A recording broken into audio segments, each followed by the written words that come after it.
Finally, the last video on kill streaks. Jesus fucking Christ. I think I've been talking about this shit for weeks now. Now, the gameplay you're watching some old-ass footage from when I used to play Modern Warfare 3 a few years ago in this joint, and I have two old-ass gameplays, which for all I know could be repeat videos. Nah, what happened was, I wanted to use the video submissions that people have been sending in, but people listen to me perfectly, and they send me videos that are right around the 10-minute mark or so, and this video is obviously a little long, so all the gameplay footages were just a bit too short, and they were a bit too long to actually combine two gameplays into one video. So to make a long story short, I talk too damn much. Anyways, we get into the final topic of the vehicles that I have in this motherfucker. And like I said, there are two groups of vehicles. We have computer-controlled ones where you do nothing, you sit back and let them kill, and then we have user-controlled ones where you take control of the targeting mechanism and you kill bitches on the map. Now, as previously stated, all of these are 10-point kill streaks, 1,000-point score chain, whatever the fuck you want to call it, and all of them will be your final kill streak earned. None of the kills will carry over to your next kill streak. None of these items can be combined with any other vehicle because they will be their own badass reward to kill shit. First up is self-explanatory shit, and these are the 4 computer-controlled streaks that will do their own thing on the map. First up, we have a Harrier or some kind of similar jet. It doesn't have to be the Harrier, but it's something at least similar to a fucking jet. We have a Pablo or something similar to a chopper like a Pablo. Doesn't have to be the Pablo. AH-6 Overwatch or something similar like I mentioned, and the AGR type ground assault vehicle. Now, I'm not going to spend too much detail on the shit you guys already know, because there's really no point beating you over the head with ideas that you guys are already used to. So I'm just going to briefly run through the first 3 items. Similar to the Harrier of Modern Warfare 2, there has to be some kind of jet that will shoot enemies on the ground. But unlike Modern Warfare 2, I want this jet to move around a bit. In fucking Modern Warfare 2, it would just like sit there and wait to get shot out of the sky and shit like that. So it needs a bit more mobility in this motherfucker. It also doesn't have to ride with its own airstrike because we've already seen there are airstrikes in the game already. So I don't want to have that from Modern Warfare 2. But I do want a jet that moves around the map at a fairly reasonable pace and it has some flares to avoid launchers or some shit like that. Basically, it has to be upgraded to feel worthy of a 10-point kill streak. Also included is a Pablo type chopper, or at least something as powerful as a Pablo. I mean, seriously, this motherfucker can be a monster in the sky when you call this bitch in. Now, I know people are going to say, well, the Pablo's been decommissioned for the longest time, and it's not in service anymore. You know, regardless of that fact,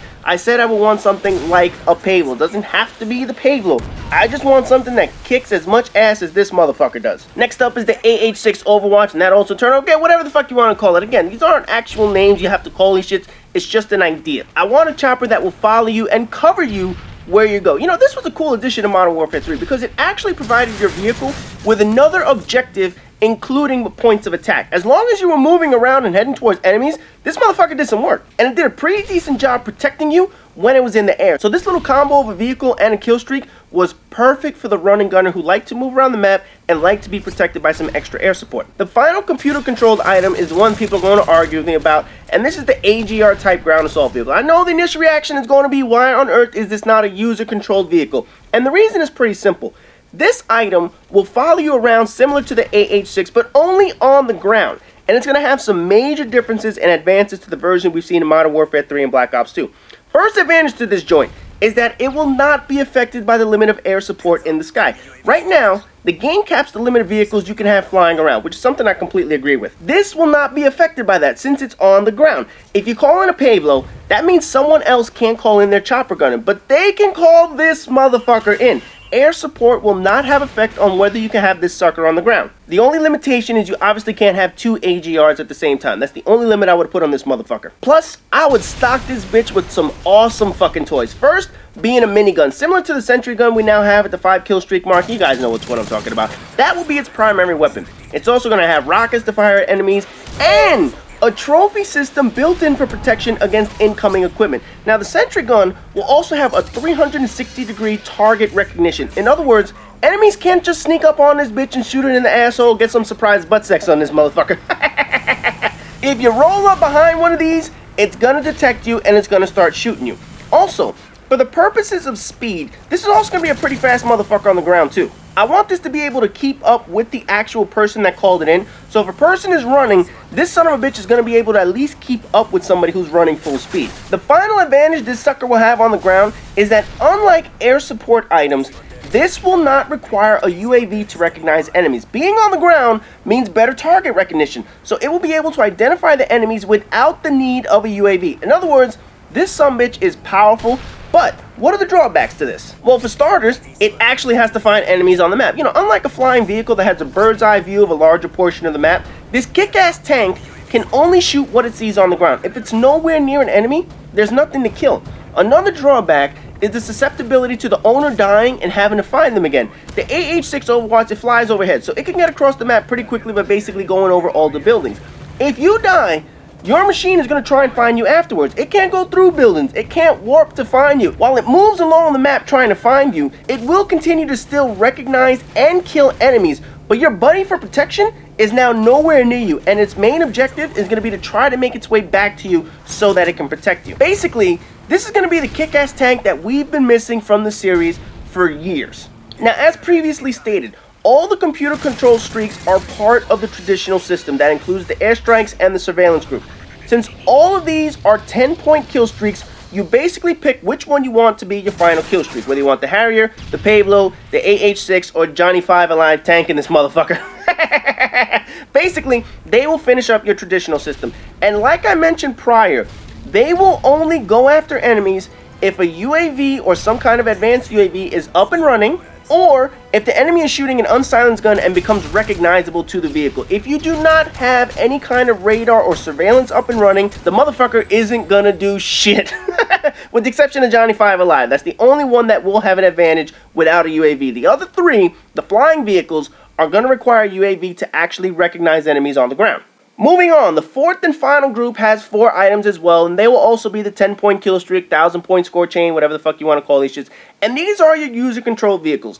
We're going to start with the Chopper Gunner, Reaper, Lodestar, whatever you want to call this motherfucker, an improved AC-130, and a controllable Harrier or similar type jet. Now, the Chopper Gunner is pretty self-explanatory, and it's going to continue to remain on the set path that you do not control.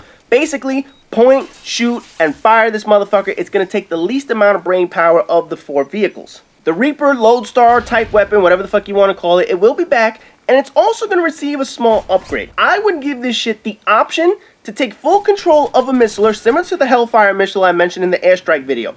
So if you wanted, you can literally take control and fly that motherfucker through a window, a doorway, whatever you want, and get somebody hiding in a room. Now, of course, there is a downside to this, though. By taking control of the missiles, it's actually going to take up more time than just firing the missile to the floor as normal. You have the option to choose either firing mechanism. You could fire the rocket straight to the floor and just guide it along, or you can choose to fully control every single missile. The problem is, you only have a set amount of time and a set amount of missiles that you will be firing. So there's a good chance that if you tried to control every single missile, you would lose time firing all of them. So that's going to be a strategic choice you need to make when you call this motherfucker in. How many do you fire to the ground, and how many do you take full control over? Next up is my improved AC-130, and this motherfucker comes with a big surprise. You know the howitzer shot it fires? That big motherfucking bomb, the big one of the 3 types? Well, that sumbitch will be a bunker buster bomb. Yes, a shot built to get people out of buildings like the airstrike I mentioned in the prior video. Now, obviously, this is something that would be insanely overpowered. So, I would limit the AC-130 to 2 bunker busters per flight. That's all you would get. So once you call the motherfucker in, you only get 2 shots of these. The other bombs and the other gun will remain the same. There'll be no change to those. But that big bomb that you normally get that you can fire around to an open field, now you can only get 2 of these shits. The big advantage over this from the airstrike is that you can still fire the bunker buster bomb into an open field. Unlike the actual airstrike where you have to target a building, this one allows you to shoot it wherever you want. But if you shoot it at a building and somebody is in the building, they will die, just like the bunker buster I mentioned yesterday. The regular bombs and the Gatling guns, like I mentioned, will work the same way. Fire off a couple bombs, shoot your Gatling gun, whatever the fuck you want to call it. But the big bomb is now going to be the bunker buster. So that one's going to be improved so that people can get motherfuckers out of buildings. So if you call on your AC-130 and all of a sudden everybody runs for cover, now you can at least get them out of those buildings. The final option is a controllable Harrier. And yes, Battlefield fans, you can bitch all you want that I am copying this shit, because I totally am.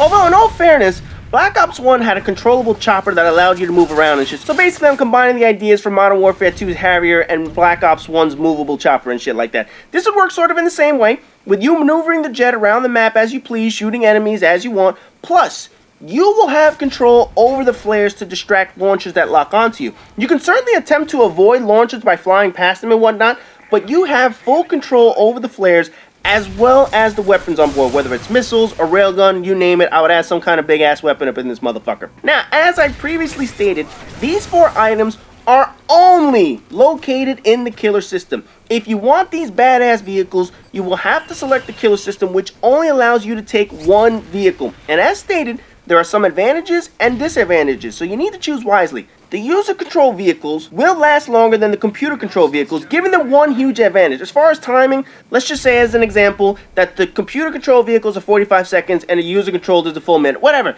This is not exact science, this is merely a suggestion. The user control vehicles will last a lot longer than the computer controlled ones. Now, one of the biggest complaints I saw in the comments section was the required use of a UAV for user control streaks to get that red box around enemy targets. And there are a few reasons why I had to do this. A future video is going to discuss how Call of Duty has conditioned us towards kill whoring, so I'll address that part of the argument in another video. But my main concern was removing blind eye. I mean, seriously, doesn't it tell you something about these developers that they had to create a perk separate from avoiding UAVs just to avoid air support? I mean, to me, it's been a domino effect of bad choices done by both studios. Modern Warfare 2 ramped up the kill streak, so they had to add cold-blooded to the game to pretty much avoid fucking everything. Black Ops 1 decided to remove stopping power, which was in fact the balance to having air support avoiding perks. If you wanted to avoid air support, you had to sacrifice gunpowder to kill people. But as we all know, Ghost became so fucking abused as a perk that it rendered almost everything else in its tier useless. Modern Warfare 3 came through and introduced Blind Eye. Let's keep stopping power out of the game, but let's give people a separate perk to avoid shit. On top of that, let's make Assassin one of the best and easiest perks to acquire in the game to use and shit like that. Black Ops 2 goes one step further and adds Hardwire. Well, fuck it, let's add another goddamn perk that affects kill streaks. Because that's the resolution since Infinity Ward jacked up the kill streaks. Give us more perks. I don't want more perks to avoid shit. Instead of giving us extra perks, just make the kill streaks balanced instead. That's why my idea of using UAV affects your air support. If the UAV is running, then vehicles can detect enemies. I mean, just from a realism standpoint, a chopper flies in from off the map. How the fuck does the pilot or the gunner know who the enemies are? I mean, you have a flying plane dropping bombs thousands of feet off the ground. They know who the enemies are from the friendlies? No! They need some kind of surveillance or intelligence that points out who the bad guys are. Hence, the use of the UAV. Blind Eye is gone in my system. Common sense from vehicles is now in charge. And as much as people want to bitch about this idea, what other fucking option is there at this point? You want more perks to avoid shit? You want more items people can use to avoid every single fucking kill streak? Because those are the only options left. And that's the direction both these asshole developers have been taking. This stops this cycle of adding perks to avoid kill streaks. Now, in regards to people's argument about not having their own UAV when they control an AC-130 and having to depend on teammates and whatnot. Initially, I had surveillance items and user control vehicles together. And I realized someone could take like a SAM turret and a Reaper, which makes no fucking sense at all. So then I thought about a UAV only and the 10 kill streak. I honestly thought this would solve the issue.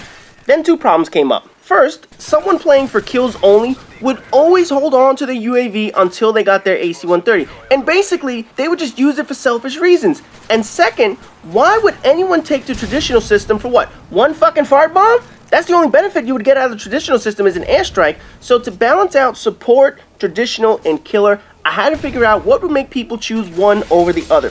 What would appeal to people when selecting these, and the best option was removing the UAV from the killer system and just leaving it as the 10-point kill streak. Now, it's not a dumbed-down traditional item. Now, people won't save UAVs just for themselves because they want more kills. Now, there's actually a bit of required teamwork. It's not going to all of a sudden make strangers play like a team, we know that. But it sure as hell makes you assess how you approach games now, doesn't it? Now, I know some comments have said, well, I can't depend on randoms for a UAV. Well, put it this way. If you didn't take a UAV either, what gives you the right to criticize someone else, motherfucker?